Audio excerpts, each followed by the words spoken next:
O gabinete do ódio de Jair Bolsonaro está sendo desossado pouco a pouco.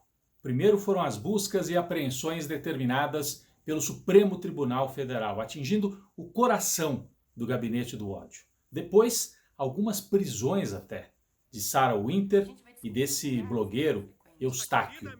E agora, um golpe de misericórdia, que não dependeu da justiça brasileira, dessa vez partiu de uma grande corporação nos Estados Unidos. O Facebook retirou do ar, de uma só tacada, 88 páginas e perfis ligadas à rede bolsonarista.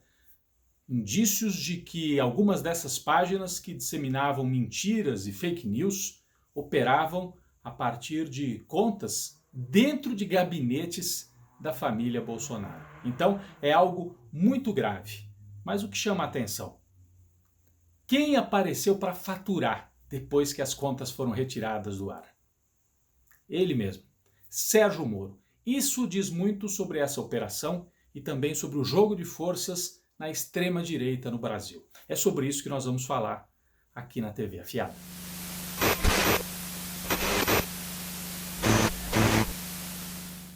Bom, assim que o Facebook retirou do ar todas essas contas, e é bom lembrar que foram contas tanto no Face como no Instagram, já que as duas redes sociais pertencem à mesma empresa, e no Facebook são contas com quase 1 milhão de seguidores, no Instagram mais 1 milhão de seguidores. Então foi uma operação do Facebook que retirou o ar que o bolsonarismo depende para respirar nas redes sociais. Então foi uma operação muito importante. E assim que o Facebook retirou do ar, quem apareceu para faturar politicamente? Sérgio Moro. Passou até o recibo, né? Colocou um Twitter fazendo referência. Ah, eles me atacavam, tá aí agora e tal, faturando com a operação do Facebook. E também, uma segunda linha, num segundo degrau, Henrique Mandetta, outro ministro, outro ex-ministro de Bolsonaro, que também virou um adversário de Bolsonaro. O que isso indica? Bom, há um campo novo sendo construído rapidamente no Brasil. Mandetta e Sérgio Moro eram ministros dentro do bolsonarismo, dentro do governo de Jair Bolsonaro, que agora se desgrudaram da matriz, né? Mandetta e Moro, principalmente, serviram ao projeto da extrema-direita. Mas agora estão tentando construir um campo que eu chamo do meio do caminho. O meio do caminho. Então estão nessa construção do discurso de que há dois polos opostos extremistas no Brasil, como se pudesse ser comparado o presidente Lula ao Jair Bolsonaro. Mas esse é o discurso de Sérgio Moro. Nós temos dois polos opostos, um populismo de extrema esquerda e um populismo de extrema direita. Bom, o Sérgio Moro então serviu ao populismo de extrema direita, ele era o super-ministro do populista de extrema direita chamado Jair Bolsonaro. O Facebook, no momento em que justificou a retirada do ar dessas páginas, deu como exemplos de mentiras que eram disseminadas nas redes, justamente posts contra Sérgio Moro, alguns até contra a Globo. Então fica muito claro que há essa construção de um novo campo, e esse novo campo tem Moro como a principal figura, tem a Globo como operadora, é uma velha parceria da qual Paulo Henrique Amorim já falava aqui na TV Afiada muito tempo atrás. A Globo dedicou 20 minutos do Fantástico ao ministro Sérgio Moro. Ele pegou com 16 pontos de Ibope e entregou com 20. Formidável. 20 minutos num programa de televisão é uma eternidade.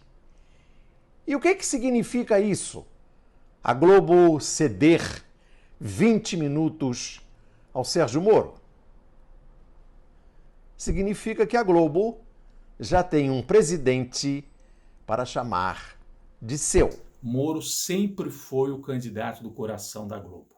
Então ele vai sendo construído, ele precisa que esta rede de fake news seja calada.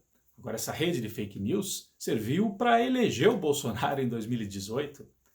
Então, se você ataca a rede de fake news agora, você mostra que isso já existia em 2018, quando atacava lá o PT, o Lula, aí tudo bem, né? Aí ninguém se moveu, o Facebook não fez nada.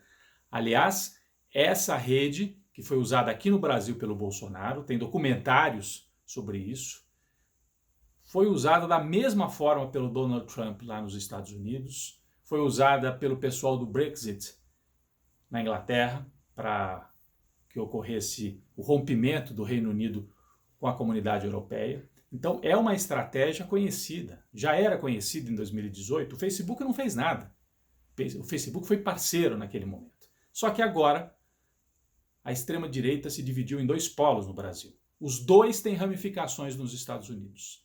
Jair Bolsonaro tem ramificações e parcerias com Steve Bannon, com o trumpismo e com um setor que opera nas sombras, em empresas de segurança nos Estados Unidos. Tentaram derrubar o Maduro, esse pessoal aí que investia inclusive na Venezuela, na ascensão do Guaidó. Esse é o polo do Bolsonaro lá nos Estados Unidos. O Moro opera numa outra área, o Moro e a Lava Jato. Parcerias com o FBI, com as associações, com as agências oficiais do governo dos Estados Unidos, com o capitalismo, com o grande capitalismo nos Estados Unidos. Então são dois polos que estiveram juntos em 2018 para derrotar o PT e a centro-esquerda democrática e que agora se dividiram. No momento em que eles se dividem, aí sim vem a ação do Facebook e desliga a chavinha, tira o oxigênio e então o bolsonarismo vai ter muita dificuldade de seguir respirando. O que pode acontecer? Teoricamente, isso tudo deveria reforçar o pedido para a cassação da chapa, porque demonstra que havia uma rede de operação funcionando no Brasil desde 2018 e que isso foi fundamental na eleição de Jair Bolsonaro. Teoricamente é isso que deveria acontecer. Mas vocês acham que vão ter coragem? O Supremo vai ter coragem também de votar a suspeição de Sérgio Moro, o candidato da Globo, o candidato agora talvez até do Facebook? Vamos ver o que pode acontecer no Brasil nas próximas semanas. Mas o que fica claro é esse jogo. Os dois polos em operação e o grande empresariado brasileiro já não joga com Bolsonaro. Tanto que quase 40 CEOs, dirigentes de grandes empresas, foram bater na porta não do Bolsonaro em Brasília, mas do Mourão, pedindo: Mourão, pelo amor de Deus, ajuda. A imagem das empresas brasileiras está destroçada pelo bolsonarismo. Não vai sobrar nada. Essa operação está em curso e o Facebook retirar o ar do bolsonarismo faz parte dessa operação para criar uma alternativa de poder no Brasil. O nome, o rosto visível, Sérgio Moro. E aí fica uma última pergunta. O Facebook percebeu que há um gabinete de ódio operando em Brasília, nos gabinetes ligados à família Bolsonaro. O Sérgio Moro, que foi ministro da Justiça durante mais de um ano, não percebeu que havia esse gabinete do ódio? É o ódio, é a incapacidade de conviver com qualquer tipo de diferença de opinião, de ideia. Isso é uma constatação que nós temos que fazer e mostrar para o Brasil. O que move o projeto desse governo, desse bloco político é o ódio. Vocês vão ver nas conversas do grupo do Gabinete do Ódio, o deputado Eduardo Bolsonaro está amplamente envolvido e é um dos líderes desse grupo, né, que nós chamamos de milícia digital. Sérgio Moro ou é muito distraído ou é muito cara de pau.